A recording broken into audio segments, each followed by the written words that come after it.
Good morning, everybody. This is George and Jake at EDC Leather with a new edition of the Holster Makers podcast. And today we have David Allain from way out down there in Sparta, Tennessee. How you doing, Dave? I'm doing fantastic. Thanks for having me. Hey, I'm glad to have you here.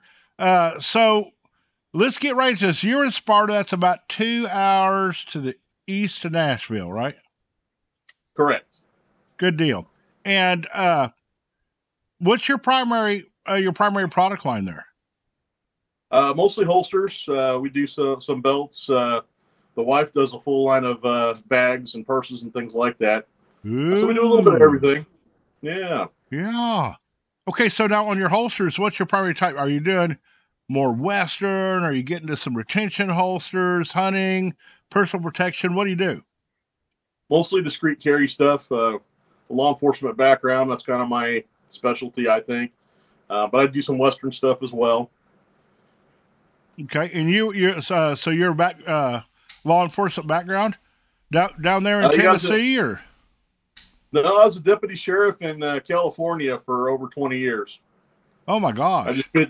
I couldn't take it anymore. I felt like a refugee needing to leave that state, and there's a lot of good things about California, but it was just a little too liberal for me, and it was just getting crazy. So it's time to go.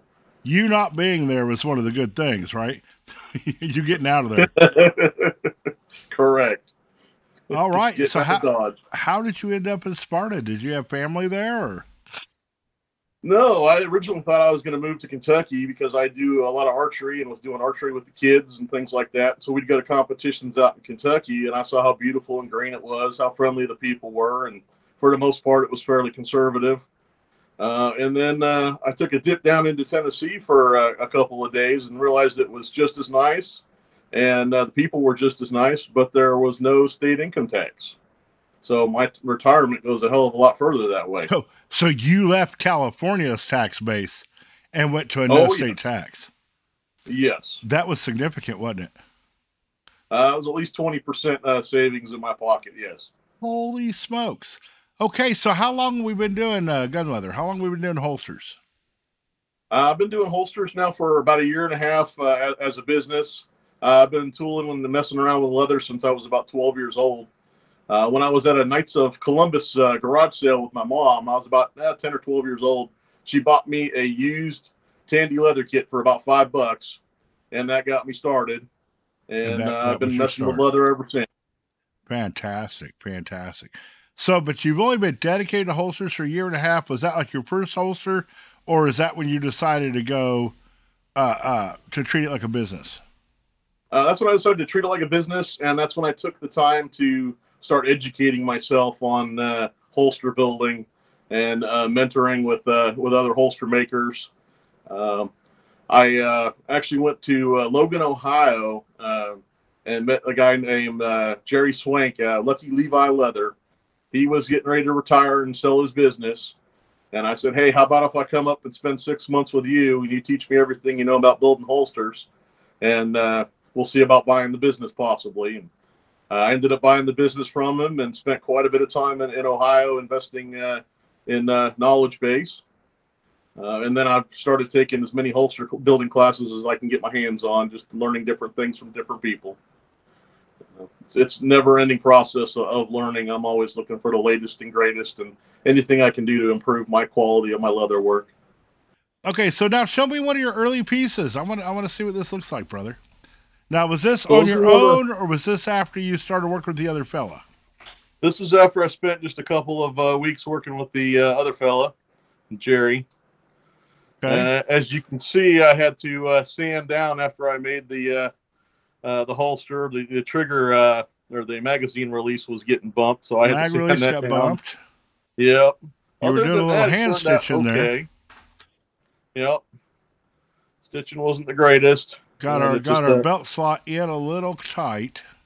Yep. But you started out doing a taco style holster. How cool was that? That was pretty awesome. Do you have a more recent? Was actually the first holsters I started building were the tacos. Yes. Because that's what the Lucky Levi Leather did quite a bit of, other than the Western stuff. Right. So, do you have a more recent version of a taco holster? I've got one with a thumb brake. Okay. And This what's one's for that the for? Hellcat. This for the Hellcat. So small little thing. Those things can be challenging to build, can't they? Yes, it can. Okay, and guys, a thumb brake is just a fantastic solution for a lot of people. Got a nice curve there, good placement on your belt. And let's show everybody the brake. Show the what? Let's show everybody the brake. Let's show the thumb brake. Oh, I got Braking. you. So, is it always necessary? No, it sure isn't. But you can actually reduce, and you see, just like that, it breaks the brake, and the firearm can be drawn. Gives you an additional means of retention.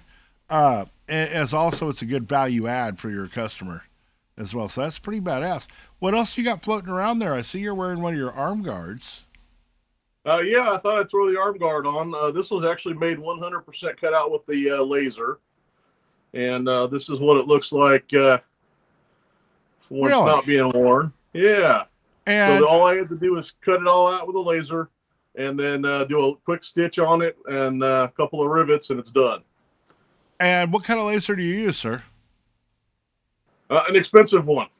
It's a 90-watt laser. I use what's called Makerspace, which is a nonprofit that's pretty much all over the U.S. You can find them in some of the bigger cities. Right. And so I'll pay a daily use fee to go in and use the equipment. But it's a $20,000 laser, and that allows me to do a lot of things versus trying to buy my own for a few $1,000s and then struggling with it. Now, maker spaces are usually in a larger metropolitan area, but is it like a monthly fee and then a daily use fee, or how's that work? So they're all different. Some of them are almost like a gym membership where you have a card and can come and go 24/7. Knoxville's got one like that. Mine is only open limited hours. It's about a half hour from my house. And I pay basically $10 a day to use the equipment. And they've got lasers, 3D printers, a shop bot that does like CNC woodworking. And they're actually just adding a new CNC machine that I'm excited to take some classes on and learn how to use and see what I can do with that. Fantastic. So yeah, if you have a maker space near you, there's for any leather worker would be a good option. It's fantastic. Yeah, I couldn't do half the stuff or afford to do half the stuff I do without the maker space. They're fantastic. And is that a brand name, or is that just a definition of the space? How would people search to find a maker space in their area? If you search maker space, they'll pop up in the areas that are around, and it's kind of a nationwide terminology for the same organization that are in different places, different cities. Really? And I don't know if they're in every state, but they're in quite a few states, and it's pretty easy to find with the search engine. Yeah, the goal is just to have enough people that will support the facility. Right. If we get there, then you can have a good one. Fantastic. Yep. I think we need to do that. So right now, your primary product line, you said it is holsters, but what are your primary sales channels? How do you sell what you make? Mostly gun shows. I'll travel around to various gun shows, and I usually sell a few holsters there, but a majority of what I do is the phone calls that roll in 1, 2, 3 weeks, even 2 or 3 months later. Hey, I saw you at this show. I need you to make me a holster for this. And that's usually how my sales have been going. I haven't really got much of an online presence yet. I've got Facebook going, but I'm definitely internet challenged. I can search Facebook, I can search the internet, but writing code or trying to put up my own website, it's a work in progress. I hear you there. And getting a website done is a huge challenge. And we're trying to source some things to help people with that. But at the gun show, so you're getting calls back. So I know you're using good business cards then, right? Most definitely. Can you hold up one of your business cards and let the people see it to get a feel for some design tips? Well, I use a lot of rack cards now because they're harder to lose than a business card. I don't have those with me right now. I make those out of brown paper, but this is a business card that I always have in my pocket. Straightforward. Straightforward, basic info. And notice the phone number is nice and big for for folks that are visually challenged, and it works pretty well. The one thing I'll say about business cards is I never thought they would work, and I thought they were a waste of money. But this business, it seems to be a fantastic way to get people to give you a call or hit you up on the email. I've used business cards, for all my life in many different businesses and small businesses. I have never seen them work as well in any other format than in leather goods. Boy, That they makes work sense. well. Uh, Yes. so, and Vistaprint is my friend. Where do you get your cards at? Vistaprint. And then the rack cards we actually print ourselves.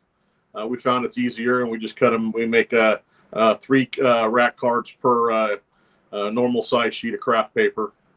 Okay, so like a 4x8 type thing.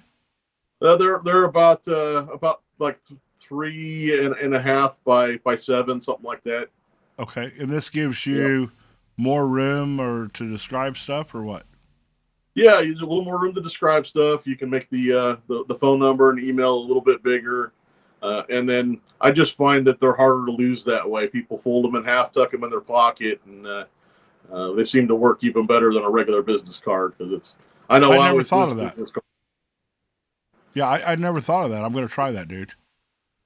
And then at some point, I want to incorporate more things on it, even more description, a little bit more info on my background. I think selling myself as former law enforcement's a plus in the industry. Okay, okay. Now, the gun shows, how often do you have those?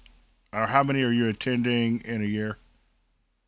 I'm doing probably about 2 a month. So, and then it varies. Sometimes I'll do 3 or 4 in a month, and then I'll take an entire month off because I'm trying to fill orders or I've got other stuff going on. And then my wife will attend craft fairs and things like that. And believe it or not, craft fairs aren't too bad for selling holsters. Really? The guys don't have it. Yeah, the guys go to a craft fair with their wives or girlfriends, and they're like, "Yeah, I don't care about the beaded this or that, or the Scentsy stuff, or any of the organic stuff." They see a holster and they come flocking over to see it because it's something manly, I guess. I But, I mean, we're manly men. That's what I'm going to do. we are. So, how many tables do you get at a gun show? Started out just getting one because mostly what I was doing is putting up display examples. I've gone to 2 tables now, and I'm starting to sell a lot of belts. Belts have been a great way for me to help pay for the table, and then all the holster orders. Then at that point are where I'm making the profits off of. And so I'm at 2 tables now, and my eventual goal is to go to 3 tables and have a lot more production models that I've got ready to for the Walmart shoppers, the people that walk in and they just want to walk out with something. They don't want to wait. Absolutely. And, there's a large percentage. So, as gun shows, and I started out doing gun shows too,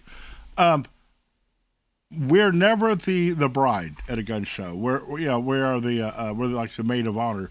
We're an accessory. The guys are there to get a firearm, to get ammo, things like that, and then we are a distant third. So I found Yeah. for us at a gun show, a lot of guys are only doing cash on buying a firearm, or a lot of places only take cash on the ammo and stuff. So by us taking cards, being able to take credit cards, we found that to be a great help for us. Is that something you do as well? Yeah, a credit card is about half of our sales right now. I always try to encourage folks to spend the cash if they have it because it's more money in my pocket and less to the credit card companies. But if we didn't have credit card, we'd lose out on a lot of sales. Yeah, we always tell them that guy that walks in, very beginning of the gun show, is like, "Oh man, I'm going to buy a holster and a belt and stuff," And I said, "Are you here to buy a gun too?" "Well, yeah, I'm kind of looking." I said, "Hey, buddy, either come back, or use a card on me, because if you need straight cash, you know what I mean, save that for that firearm or that ammo purchase, and then I'm always going to be here for you." So we kind of That makes sense. that way. Yeah. That's a great way to sell things.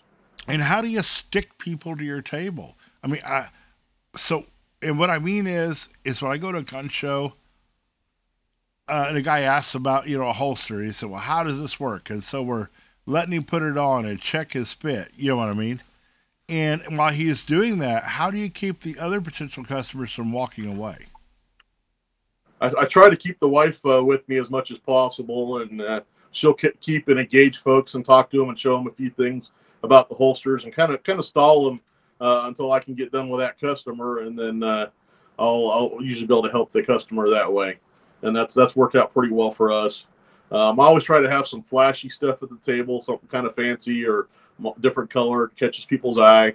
Mm-hmm. But probably the biggest draw to the leather table is people love the smell of leather. I have people come up and just want to smell everything, which is kind of weird, but I might start charging for sniffs. Maybe you need to take your leather and rub it all over yourself before you go in. I mean, I'm just thinking, or take a little bit of leather dust and mix it into a Scentsy candle and burn that son of a gun. That's not a bad idea. Or you can get the new leather car deodorant stuff. Just spritz it once in a while. Yeah. Now, I will say the smell of burnt leather is usually a turn off for folks. It's not as pleasant as it should be, is it? Right. All right, so we're carrying some belts as well. Are you carrying gun belts at the table, double layer gun belts designed to hold a steel frame, or what are you doing? No, mostly. Well, I'll have a couple of examples of what I make, but I always try to do the gun belts custom. I find that 2 layers of 8-ounce works just fine and is plenty stiff enough once it's glued and sewn. I do have a plastic reinforcement when somebody comes in and insists on a reinforcement. I try not to do steel. I just don't think it works good in the long run. And I think it's just not as comfortable to wear either. And are you using like a polyethylene for your plastic, or? Yeah, it's that strapping material they use for like ducting and stuff under the house. Yeah, you can buy gray it or at Lowe's white? or Home Depot. Gray It's or gray. white, got holes in it, 3/4 inch Yep. wide, about 8 ounces thick in the middle. Now, do you take and give it a sand or something, then glue it into the between the belts, or what do you do? I usually just glue it down, and I find that between that and stitching it in place, it's not going anywhere. Yeah, I've got a few of them now that I've had for about a year and a half and wear on a regular basis, and they don't budge. Yeah, are you taking and are you still using 8-ounce leather then, or do you shrink it down a little bit? I've done both. What I like to do, if I'm going to do the reinforcement piece, I'll usually do 8 ounces on the top, and I'll do 3 or 4 on the back, and then have the liner. So you get a little bit of a thinner belt overall, but it's just as thick as the 16 ounces, the 2 8-ounce leathers glued together. I would like you to try as an experiment, try a 6.6 or 6.5, 6.5 level. Okay. Instead of the offset weight when you have a reinforcement. I think you might find some mechanical advantage there, but that could just be me thinking that way. But okay. I'd like to see you give a chance to try that. Also, I believe you'll find it to be an advantage to only have one weight of leather in your shop. Does that make sense? Yeah. Instead of having to have the multiples. I believe that there's a little mechanical advantage to that because the fibers and the leather, that first 2.5 to 3 ounces, point straight up and down. And we get into the corium, which is where our real structure is below that. So we're cutting between 3.5, 3.5 ounces. We're actually losing all the rigidity of the corium. And the gotcha. I'll give that a shot. It might be worth trying. It'll either work or it won't, right? Right. Okay, and so you talk, and man, I just can't believe how many of those you're doing. Oh my gosh, that's a terrific amount of work. So I assume that you're hand sewing all your holsters, right? Yeah, right. The one thing I hate about leather work is hand sewing. I've gotten okay at it, but it just takes a long time, and I don't enjoy it. And so I actually I've got 4 sewing machines right now. What, one for each color or something? Or this machine's when I sew a left-hand holster, and this machine's when I sew a right-hand holster. Well, I do have one set up to sew real thin leather, like bags and purses and things like that. I've got one set up to sew medium weight stuff. And then I've got 2 of the big cowboys. One's a knockoff of the cowboy. It's a Somo, and it does okay. It's an older machine, and I got it as part of the business purchase.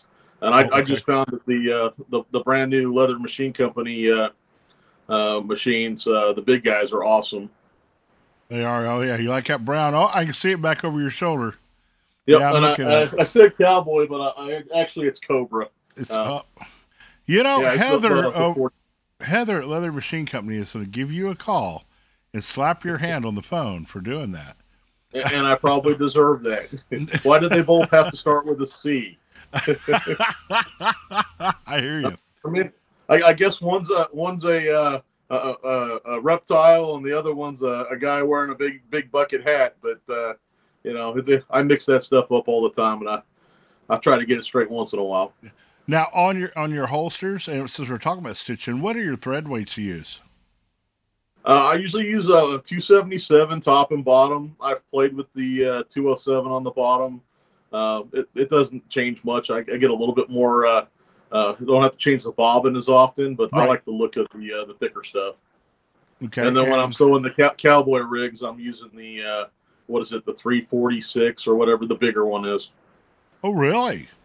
That's a pretty chunky thread, Dave. Yep. Yeah. At that point, you're using your thread for as much as your design as anything, aren't you? Exactly. I want the thread to really shine. When I'm doing some of the cowboy rigs, I'll use the white thread, and it's a little bit more of a pain in the butt to work with to keep it white, but it just has a really nice look to it. Yeah. Now, Jake over here, I can see him out of the corner of my eye right now. He's hand stitching together a Glock 43 holster, and he's using that yellow Kevlar thread. Oh, okay. Yeah. We How's see that thread, out? Jake. This here is actually 277 Kevlar. Okay. Now, why hand sewing? It doesn't handle the machine well. He's weird. Well, we know Jake, that, but he comes by it naturally, right? No, he likes to hand stitch and keep his stuff in it because he does do some the upper end wallets and all that, and you've got to stay. Your hand stitching's got to be clean. Yes. To get the money out of those. So he does a lot of that. But the Kevlar thread to be aware of is pretty abrasive, and can it'll put grooves in your machine after you run a mile or two of it. Oh wow! Yeah, I think I'll stay away from that then. Yeah, but if you look at making a product like an insulated welding sleeve, right? Fantastic thread to use, a good feature benefit. There have been millions of them made with nylon, but if you can say, hey, it's Kevlar with a 400-degree melt temperature, the guys seem to appreciate it. Okay. And that would be a threadexchange.com or whatever is where we find that at. Gotcha. At the Thread Exchange. So, and what weighted leather do you use on your holsters? I'm using the 7, 8, 8, 9. And then if I'm doing the Western stuff, I'll bump it up to right around 10 ounces. Okay. And you're using the 7A on the smaller frames or the micro guns? Yeah. You might as well. Have you dipped into IWBs much? I've done quite a few of them, and I'm starting to do more of them because they seem to be really popular right now. As you've made those available, what do you think your percentage of sales IWB to OWB are? I would say it's probably 50-50 right now. There's a lot of people are asking for inside the waistband. Right. Pocket. They want the metal clip. That seems to be what everybody wants is they want an outside the waistband with a metal clip, but I won't build those. Yeah, I mean, and at this point, I've quit even trying to. People say, let's educate the public, and I'm like, just no. I'm not going to build them. I don't like them. You can have it this way. And that's kind of what we've done on that. But on your, so you're selling 50%. And how many models of OWB do you sell? Well, I do. A lot of them are just completely custom. Somebody tells me they want this can or that can. I mean, pancake versus taco versus. Oh, the Avenger style, the taco is definitely the most popular out of what I sell, right. including and becoming more and more the inside the waistband seems to be what's everybody's kind of wanting. And that's a nice natural transition. Yes. So are you doing? So we have guys, and we're going to use some terminology here. We're going to talk about stack loop, double offset loop, and single offset loop. Okay, so it doesn't matter if you're using a clip, doesn't matter what you're using. These are the three terms we're going to use to describe. So a stack loop is the clip or leather loop or whatever you have being stacked right on the frame. So stack loop IWB, our clip would be stacked on top of the frame. A double offset in an IWB means like the belt slots on a pancake, offset on each side. Single offset you typically won't see on this thick half-inch trigger guard, but a 3/8 inch trigger guard or a small revolver, Dave, I may put my single clip here, okay, single offset loop, and actually use the clip to rotate that back into the body. Does that make sense? Yes, it does. I was actually looking at some of those holsters. I haven't built one yet. It's no big deal at all. I want you to contact Eric Larson at HBE Leather down in Utah. Okay.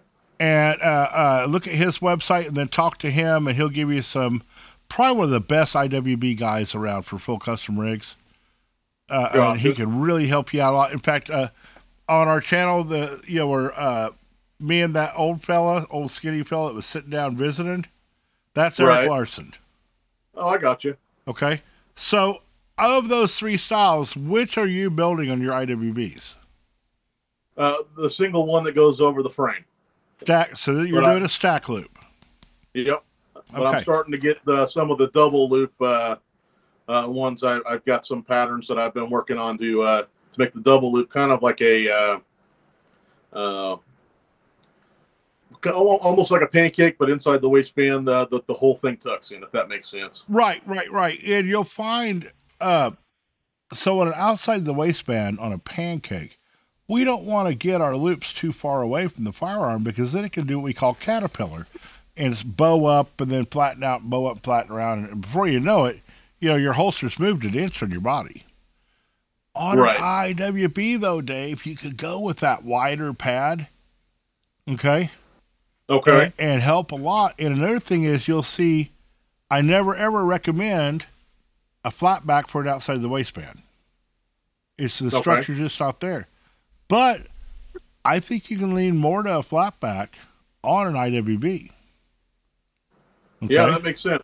Okay. IWBs are not designed from the get-go for one-handed firearm reinsertion back into the holster. It's not part of the drill, the manual drill to use. In most cases, you're really expected to remove the holster from the body, put the firearm back into the holster, and place the holster in location. It is a concealment specialized carry, not truly an everyday carry, although the internets and the movies have made it to where guys think it is. I gotcha. But that flat back, you might find a little bit more comfort. If you're old and crotchety like me, a Summer Special, which is a 50-50 taco, with the stack loops, that's what I carry a 1911 in. So, depends on what you're used to. So, there's some different structures that we deal with, IWB to OWB, right? Right. So, tell me how you approach that. This is a test. So, I really depend on my leather, and I work a tremendous amount of structure on outside the waistband because one of the requirements of that holster is being able to reholster one-handed after combat without looking, okay? Yeah. On IWB, and then I need to build in all of my retention and everything into my molding and everything on an outside the waistband. I get a few passes on an IWB. Right. Yeah, a lot less retention molding required. I still like to make them really stiff and use the same hardening techniques as the outside the waistband because I like to be able to at least try to reholster with the holster still in your pants. Okay. Like I said, I don't recommend it because there's so many things that can get into that trigger guard, and you can't see it. Okay. Shirts and things of that nature. Does that make sense?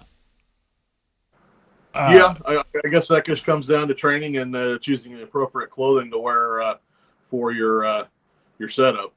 Right. But for most of the accidental discharges which people are injured with IWBs are clothing or other foreign objects getting trapped into the trigger guard of the holster. And so Right. I always really encourage people to remove the holster from the body before reholstering an IWB. And that's Gotcha. why, because I'm seeing Okay. that many injury and accident reports, Gotcha. especially them poor fellas that carry appendix with their firearm pointing to their boys. Yeah, that's definitely not my favorite holster to build. I won't carry that way. It's not comfortable for me. And yeah, I just like keeping the muzzle away from my private parts. Yes, sir. The other thing that's been bothering me lately is reading some of the uh, things where like the P320 had they're having accidental discharges where the trigger's not being pulled. It's going off in the holster, and there's been quite a few lawsuits on that. Within the holster, I knew we had problems with the dropping it in the non-skeletonized, trigger of the hammer. The weight Yeah, difference was causing problems. I was not aware of this here. Tell me what you know. well, there's quite a few lawsuits against SIG right now, and I love SIG. SIG's one of my favorite manufacturers. I carried on duty with SIG for most of my career, but the P320 right now, they supposedly had a fix a couple years back, but they're still, even after the fix, they're still having discharges where they're in the holster, and they've actually had law enforcement. I think Milwaukee Police Department. There's about 20 different states right now that are all suing SIG, as well as law enforcement or military folks. There was military police or military up in Canada that's got a lawsuit. So you can go on YouTube and pull it up, and it pops up everywhere. And I just, I always assumed whenever there was an accidental discharge, it was because something got stuck in the holster, or your finger was on the trigger. But these are actually cases where the gun's just in the holster, somebody's getting in and out of the car, and bang, the gun just goes off. And then the drop test issues are I don't know if they fixed that yet or not as I well. I understood that was fixed, and I read quite a few articles on what caused it and what they did to solve the issue. But I was Yeah, not aware of this other issue. I'm going to have to do some reading. I just got done yesterday looking at a bunch of YouTube videos, and apparently it's still going on. SIG's claiming it's a perfectly safe gun, but if it can happen to SIG, it can happen to all the other manufacturers as well. You're trying to come up with a new great product, and sometimes things slip through the cracks and accidents happen. If I hear this happen to something like a Gerson or something, or a Rock Island, I wouldn't have been surprised. But SIG's kind of shocking. It was for me. And my daughter, I just encouraged her to buy the P320 compact, and she picked it up at the last gun show 2 weeks ago.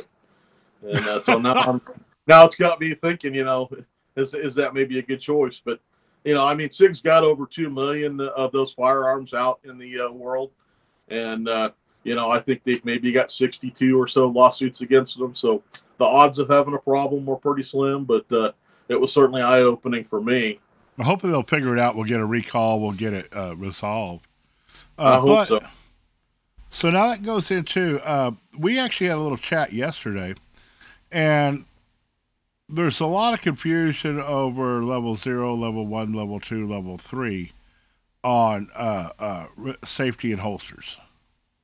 Okay, the 3 levels of retention. And you did a little research, and I guess even in the industry or from agency to agency, there's some variation in this, right? Correct. What have you found out?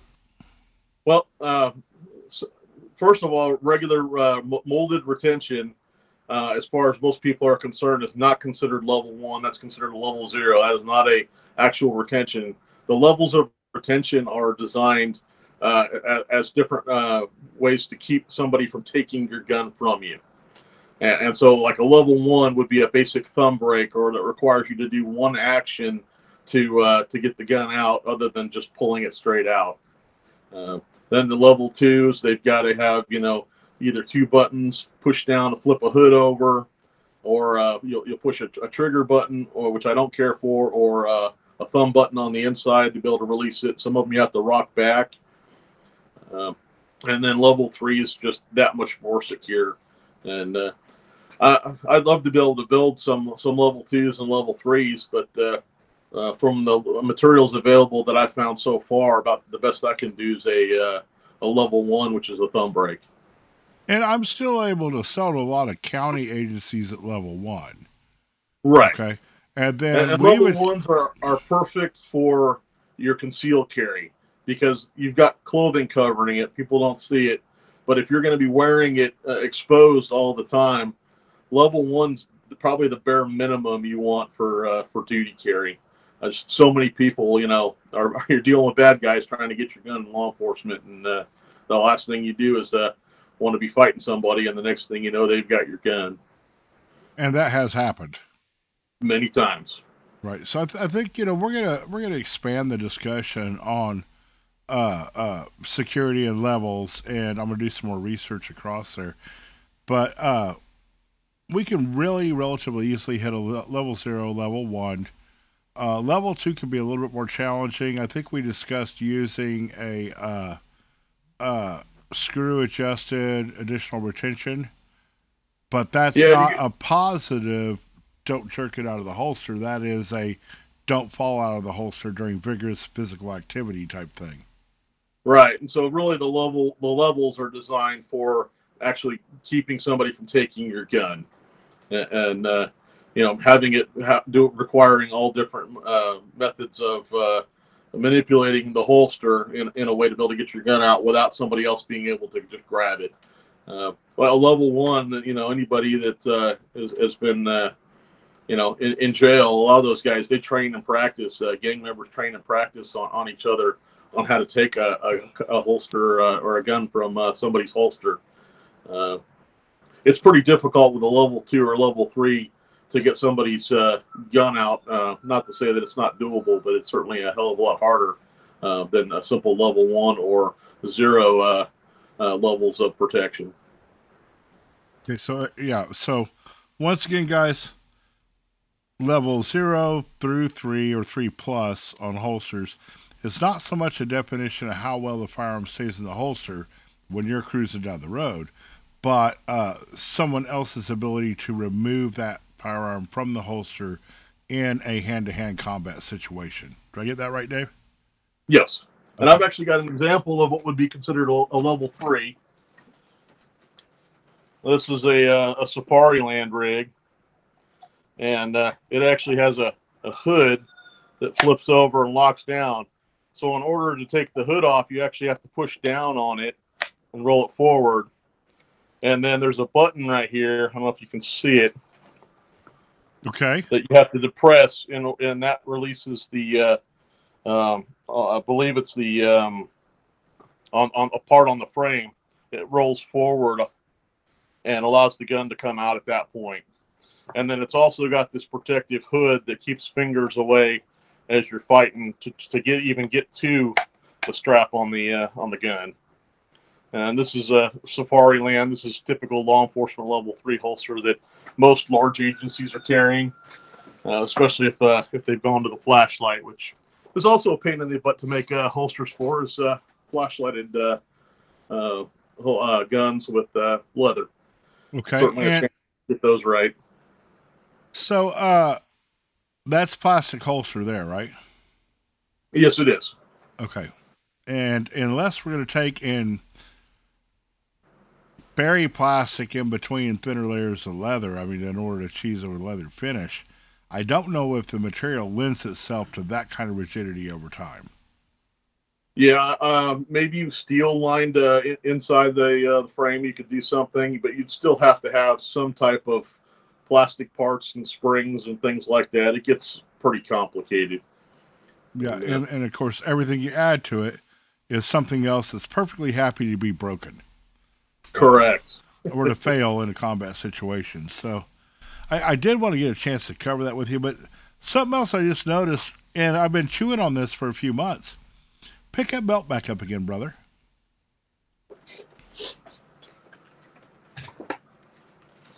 Now that's a 2-inch duty belt, correct? That's correct. And I see it's got the buckle in the front, but how does the belt actually come together? So it uses the Sam Browne, is that correct, or what are we using? Yeah, it uses the Sam Browne. And so the brass part on the back of the buckle hooks into the front hooks right there, and that locks it in place. And then it uses the stud post. Correct. That's easier to do on your body too. So Much easier. You got that, and then we use keepers, which are straps with snaps that we put around our regular belt to hold that on. Correct. And everybody just says, "Oh, it's a duty belt," and that's what they think about. But I'm looking at when I go to the range, okay?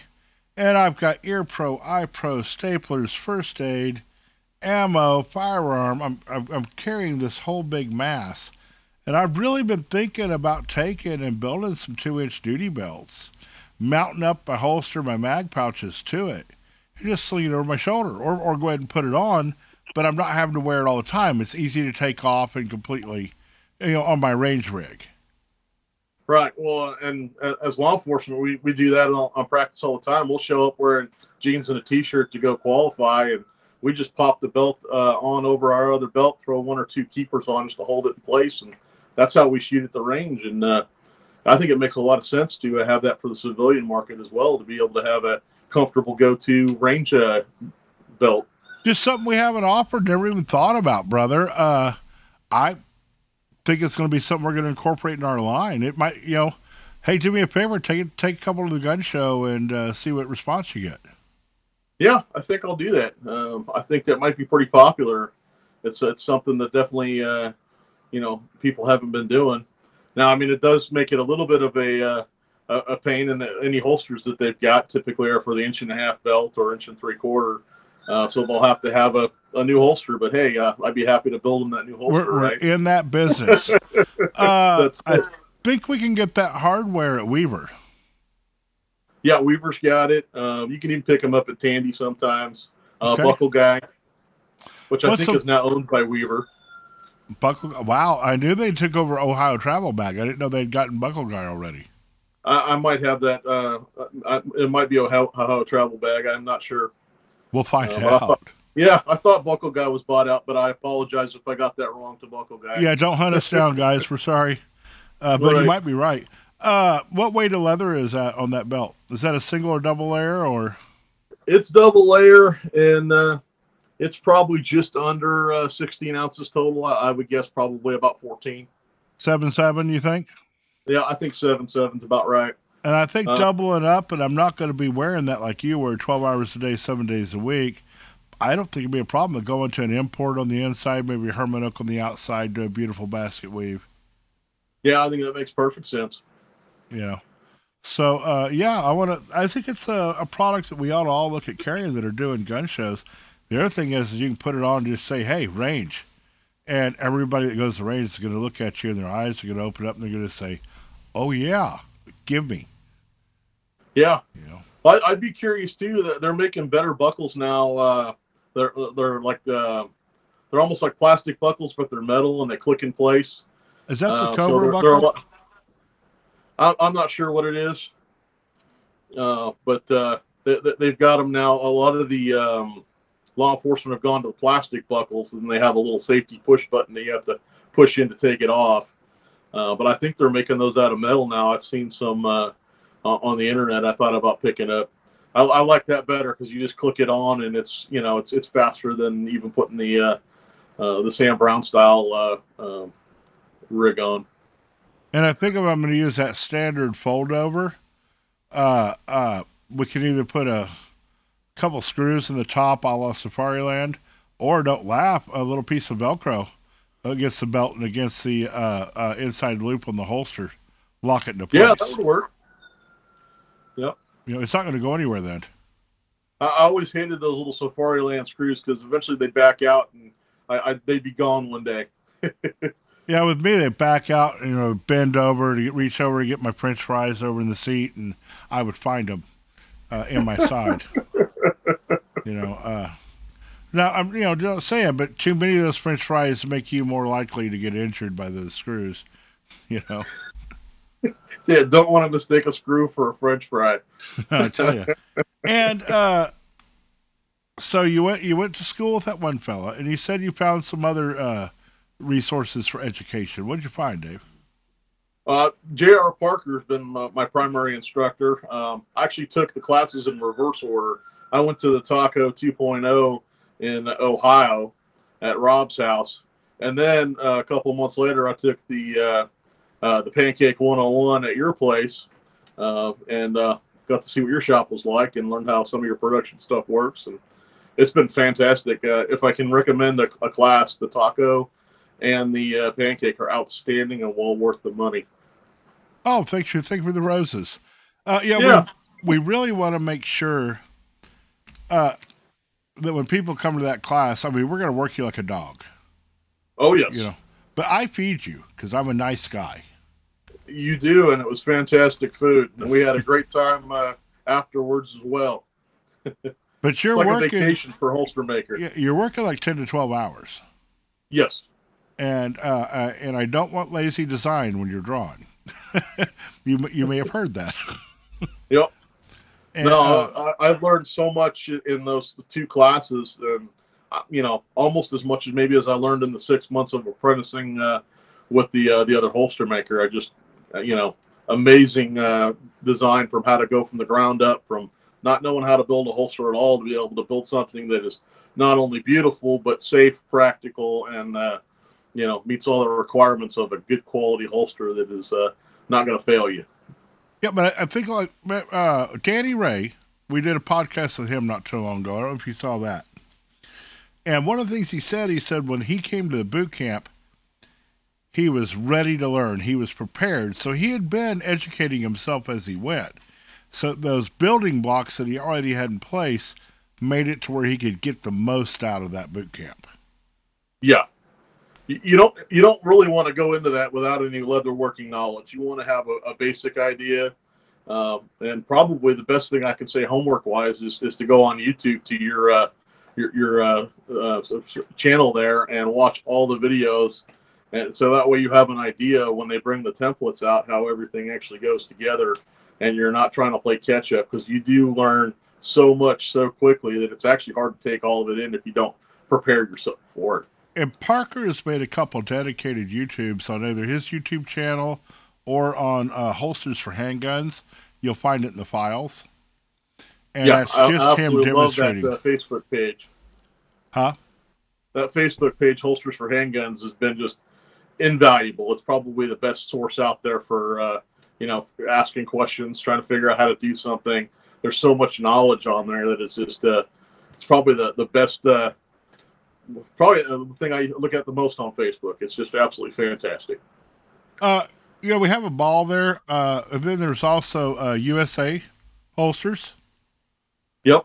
More of a show and tell, but you get a lot more Kydex and a lot more international guys on USA holsters. And really see some fantastic designs there. Another one, I think, just for general leatherwork patterns. I think they're at 50,000 members now. I don't know if you're on that page. Yes. Yep, that one's good too. Okay. And I'm getting notification, Matt Putty, the guy that makes all of our molds for valet trays. Okay. Is experimenting. I have no idea what he's doing. We got Tennessee fixed, by the way. She went on a diet and got longer and skinnier. Outstanding. I could finally order Tennessee. I was waiting because... You can get Tennessee. That was funny. I'm like, what state is that? It's not quite Tennessee. It's not quite Kentucky. Well, Matt's sitting there going, well, George, I need it to be wide enough people put stuff in it. And I said, I don't care. Right. Make the state. That's what they want. So I was like, what does he have against Tennessee? All the other states came out beautiful, and here's Tennessee, and it's been squished. I think he just has it in for you more than Tennessee. That could be. Yeah, that could be. And then, and then don't forget, we have the Holster Makers Boot Camp's Facebook. Yep. We go into a whole bunch of, it's not as much educational. These are guys that are already interested in the boot camps, or, have some, or are already acquainted with the other members there. So it does get a little salty sometimes, but these are guys that know each other. Right. And they're not just going to say, oh, that's a lovely holster. They're going to say, what in the heck did you do here? and why. Defend your position. Right. Then we went and did a couple other things too, buddy. We after you do the boot camp in Springfield, I needed to run up to Pendleton, Oregon, and you jumped in. Oh yeah, we had a blast at the leather show in Oregon. That was a lot of fun. Yeah, the Pendleton Leather Show, and then we safely got in there. Then it snowed in to the east of us one day, and then snowed into the west of us another day. But we did get to go to the Hamley Saddlery Steakhouse. That was a dang good steak. That was a dang good steak. Yeah, but I'm looking forward to going back for the steak. The one thing is that I realized you do a lot of really good archery type work and leather work as well. And I think that they're going to find some value in you teaching some classes there this year. Yeah, I've got to do some more prototyping and stuff on a couple of quivers and see if I can come up with something. And I think that would be a lot of fun. Because quivers have kind of got lost a little bit in the leather working world. You see the same tandy patterns and stuff that you saw since the 50s, 60s, and 70s. And I know the sport and the designs have really gone past that. So right. Is that something you're looking at bringing on as some of the more modern feel? Or yeah, I wanted to bring the modern feel, but with leather. Everybody's kind of gone to nylon on the modern side of things and the plastics and things like that. The advantage to those is they are lighter weight and weight matters, but there's still a lot of folks out there that want to put something that's pretty as well. Don't mind a little extra weight. They want something that's pretty beautiful to show off their arrows and everything else. And I think it's a market that's being underserved right now. Now, is that a product line that can be marketed at a gun show? I mean, I don't know of any like archery shows that are like a gun show, or am I completely mistaken? There's some archery stuff you'll find at gun shows, but I would say probably going to different archery tournaments and events are your better bet on that. But I'm going to build set up a table. Yeah, they'll let you set up a table at some of the shoots. Some of them will charge you for it. Some of them let you do it for free. Okay. Just depends how big the event is. If it's Vegas with 5,000 competitors, then it's going to cost you an arm and a leg. Okay. But you got a good chance of making your money back too.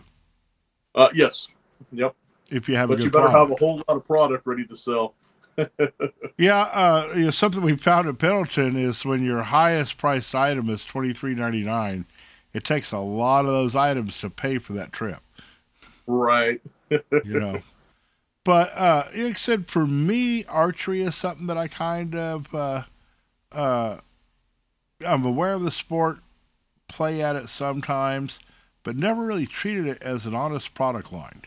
And so I think that was my mistake, and that I need to look into that a little bit further and see what product lines we can develop around it.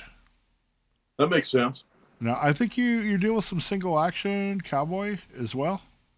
Yep, I do the single action, the belts, the carved brigs, all that stuff, and I'll build just about anything.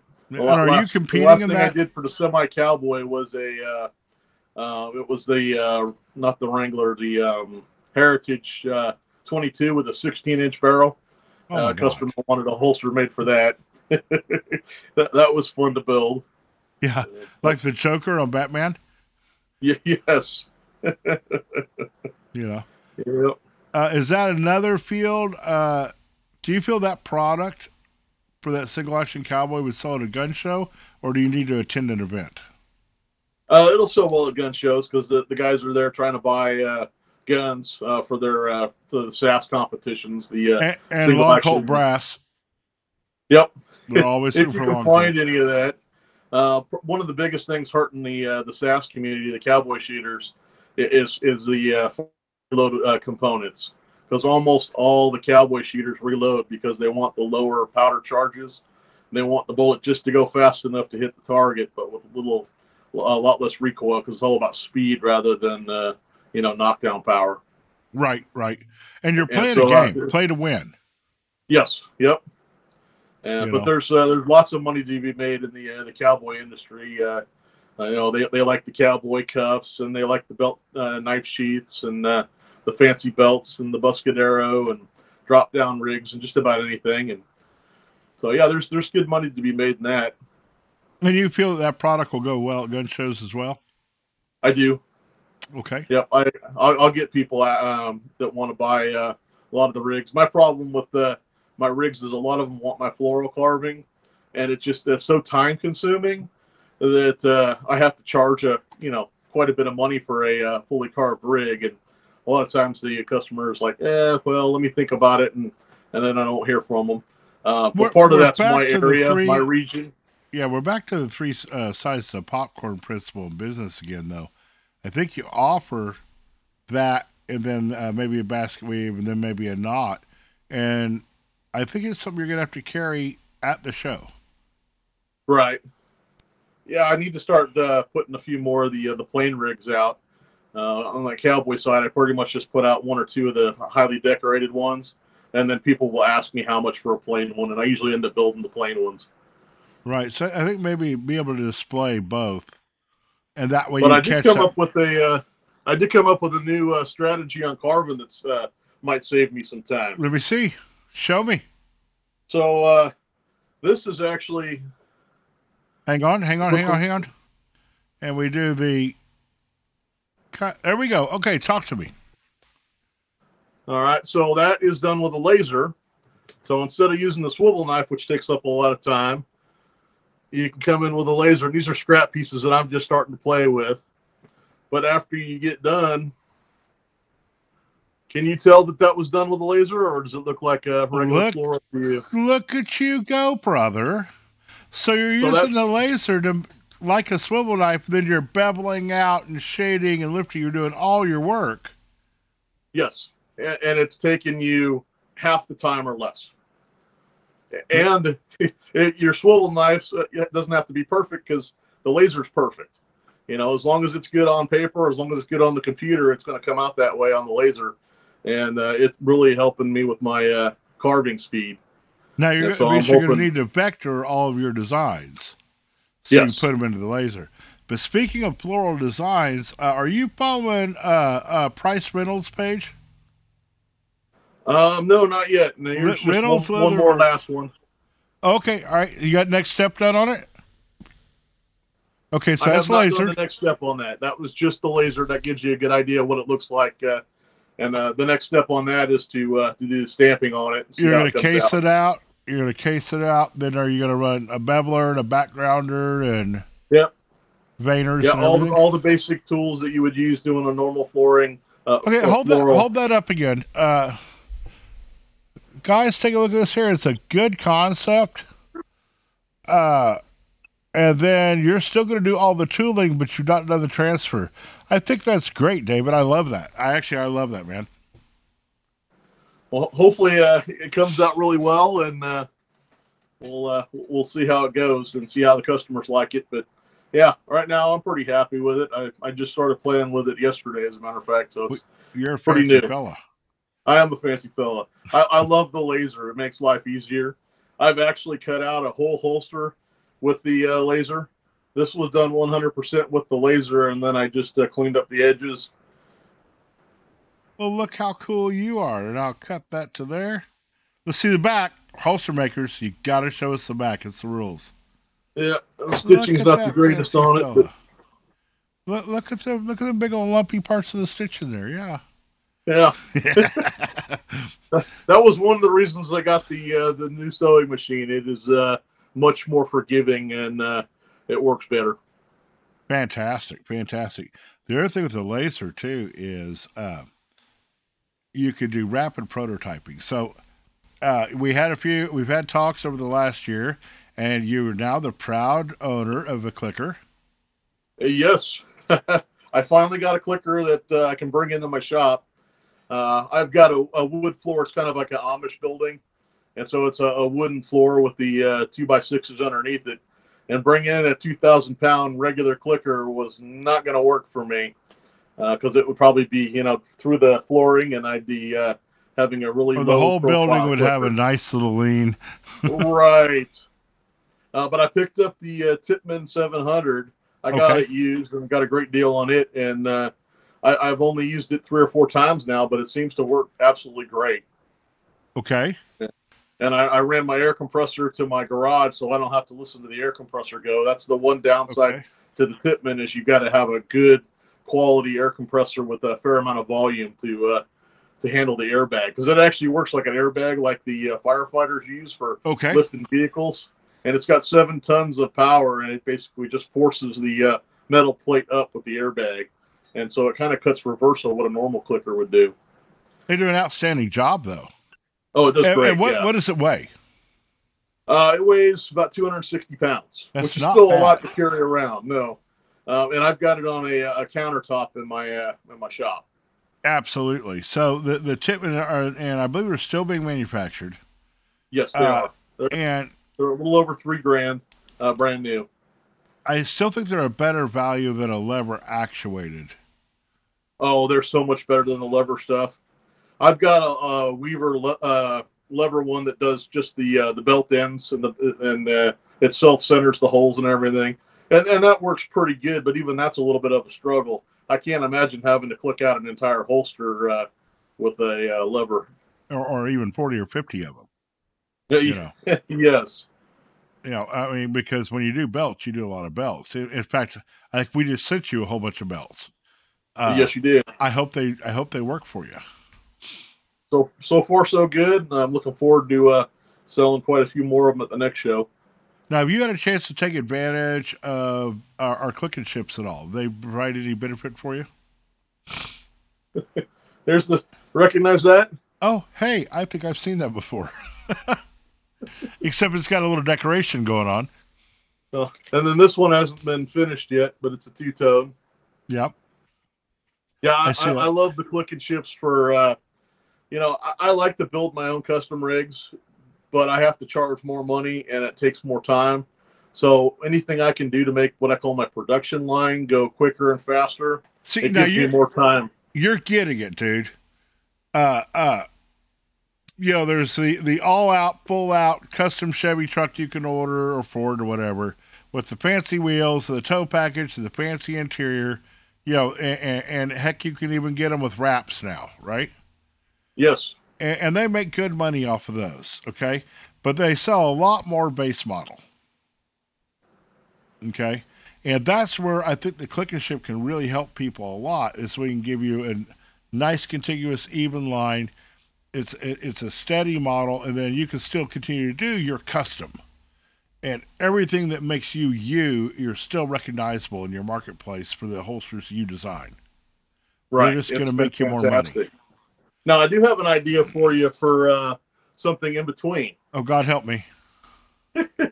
So, I buy your patterns and print them out and then cut them. Here's your click right here that's been cut out with a laser. So now you've got a template. Yep. There's a little piece. So it's that good in between when I need to make, 1 or 2 of them, and I don't need to get 10 or 15 of them from you at the click and ship. Now, one thing that we do, and that might be a good product, heck, if you want to offer it. You know what I mean? Okay. But what we do is we take a very thin 030 plastic HPDE, the same material that's on our cut table. Right. And we cut 2 pieces out. We cut 1 piece that is already got the trim off for the appropriate model. So if it's a Glock 43, it's shorter than the click. You lay it down, you mark it off and trim it, right?